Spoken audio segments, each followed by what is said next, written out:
دونوں شہروں میں کرسمس کا تہوار جوش و خروش سے منایا گیا، لیکن کووڈ-19 کا اثر ہر طرف چھایا ہوا تھا۔ کل رات نصف شب کے بعد تمام عیسائی عبادت گاہوں میں خصوصی اجتماعات منعقد کیے گئے۔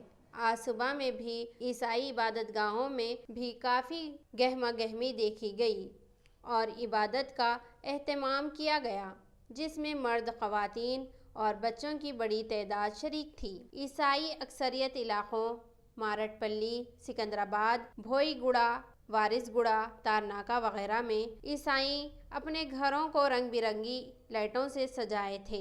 بیکریوں پر بھی خریداری کا ہجوم دیکھا گیا۔ اسی دوران ریاستی محکمہ صحت کے ڈائریکٹر جی سرینیواس راؤ نے کورونا وائرس کی نئی لہر کے خطرے کے پیش نظر شہر میں سیلانیوں کی پارٹیوں پر پابندی عائد کرنے کے احکام جاری کرنے پر زور دیا۔ ایک اندازے کے مطابق شہر میں ہر سال ہوٹلوں، پبوں، باروں اور کلبوں میں ہر سال 1500 تا 2000 پارٹیاں ہوتی ہیں۔